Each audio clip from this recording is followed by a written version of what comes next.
वो कह रहे थे आप खुला के पेपर्स वापस ले लें, वो आ जाएंगे। अम्मी बात तो सुने। अम्मी वो बहुत बुरी हालत में थे, वो बहुत बुरे होलिये में थे। अम्मी वो ऐसे लग रहा था कि उन्होंने काफी अरसे से कपड़े चेंज नहीं किए, घर की बहुत बुरी हालत थी, इधर उधर मिट्टी हुई थी। अम्मी बात सुने ना प्लीज।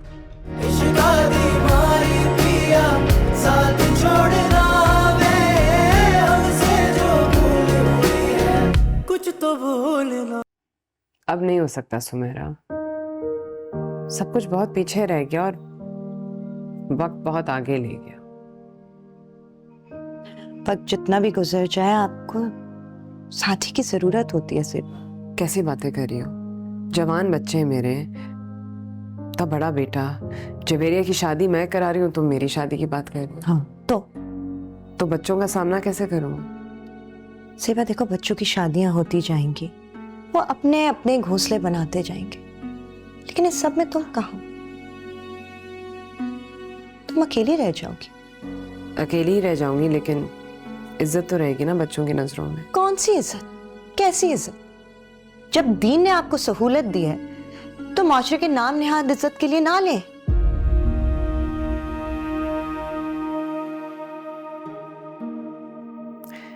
मैं दोबारा शादी नहीं कर सकती, एक ही दफा करनी थी, अब वो ही बुरी निकली तो बस ठीक है।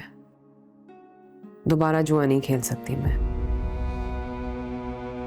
कम से कम उस इंसान के साथ नहीं जो एक अच्छी याद की तरह मेरी जिंदगी का हिस्सा है। अगर ये तजुर्बा भी नाकाम रहे तो मेरे पास अच्छी यादों के नाम पर कुछ नहीं रहेगा। ज़ेबा कैसी बेवकूफी की बातें कर रही हो? तुम्हें मिल सकता है, उसे हासिल करने के बजाय तुम बस उसकी यादों में खोए रहना चाहती हो। देखो, तुम दोनों बहुत सारी अच्छी यादें बना सकते हो एक साथ।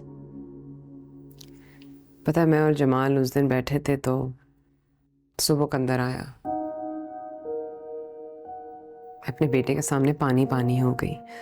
कुछ कहा नहीं उसने, लेकिन सोचा तो होगा ना। इतने सालों में उसने अपनी माँ को किसी के साथ यूं अकेले बैठे देखा तो नहीं। अब ना मेरी जिंदगी में मेरे बच्चे मेरे सबसे पहली प्रायोरिटी है।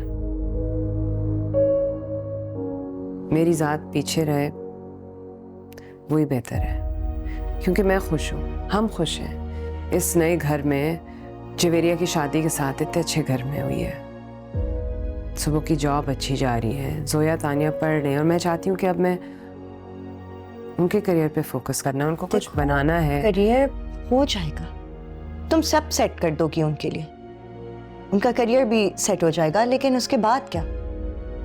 तुम क्या करोगी? देखो, मैं तुम्हें सिर्फ समझाने की कोशिश कर रही हूं कि जमाल बहुत अच्छा ऑप्शन है।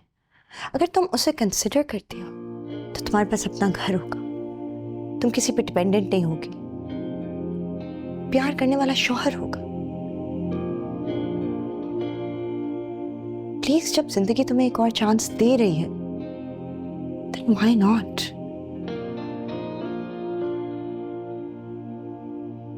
मैं सिर्फ कह रही हूँ, कंसिडर करो।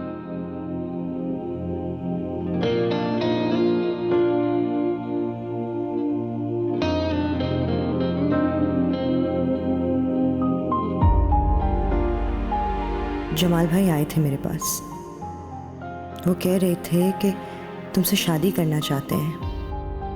उन्होंने मेरी शादी की तकरीब में तुम्हें पहचान लिया था, लेकिन उन्हें ये नहीं पता था कि तुम किन हालात में हो।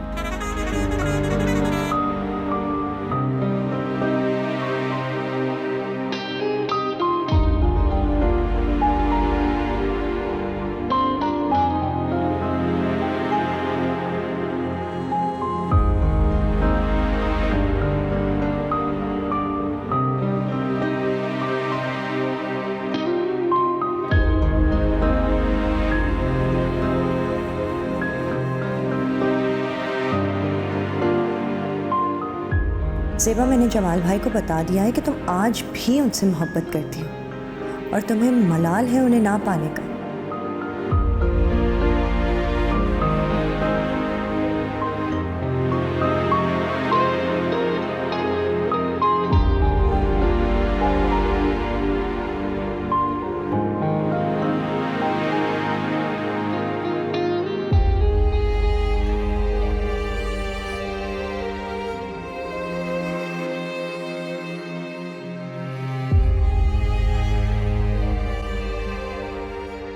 क्या जवेरिया से क्यों बैठी हो? अस्सलाम वालेकुम। वालेकुम सलाम। अम्मी क्या? अबू से मिल के आ रही हूँ। क्यों? जब मैंने कहा अब सब कुछ अरेंज हो चुका है, अब नहीं जरूरत रही। अम्मी ज़रूरत थी, बात करने की ज़रूरत थी। क्या कहा उन्होंने? मना क्या होगा ना, बुरा भला कहा होगा। जानती हूँ मैं, सुबह और मैं जब साथ गए थे तो उन्होंने इनकार कर दिया था आने से। छोड़ो। अम्मी वो मान गए। अच्छा, चलो अच्छी बात है, मान गए। शुक्र है अल्लाह ने उनके दिल में कुछ रहम डाल दिया। लेकिन एक शर्त है। क्या? उनको जाके लाना होगा, मना के लाना होगा, सुबह ले आएगा, कोई बात नहीं।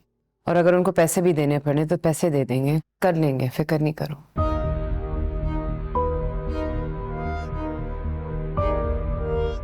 अम्मी क्या? वो कह रहे थे आप खुला के पेपर्स वापस ले लें, वो आ जाएंगे। अम्मी बात तो सुने। अम्मी वो बहुत बुरी हालत में थे, वो बहुत बुरे होलिये में थे। अम्मी वो ऐसे लग रहा था कि उन्होंने काफ़ी अरसे से कपड़े चेंज नहीं किए, घर की बहुत बुरी हालत थी, इधर उधर मिट्टी हुई थी। अम्मी बात सुने ना प्लीज़। अम्मी उन्होंने हमारे साथ बहुत गलत किया, आपके साथ बहुत गलत किया। उसके बावजूद उनको ऐसी हालत में देखी अम्मी, मुझे बहुत तकलीफ हुई। अम्मी उन्होंने हमारी कभी नहीं सुनी, हमारी तकलीफ में उन्हें कभी तकलीफ नहीं हुई। अम्मी अप्पा को ऐसे देख के, ऐसे अकेला देख के मुझे बहुत तकलीफ हुई। अम्मी तुमने उनसे क्या कहा जब उन्होंने ये शर्त तुम्हारे सामने रखी? अम्मी मैंने इनकार कर दिया, मैं आपको दोबारा नहीं भेज सकती, कभी नहीं भेज सकती।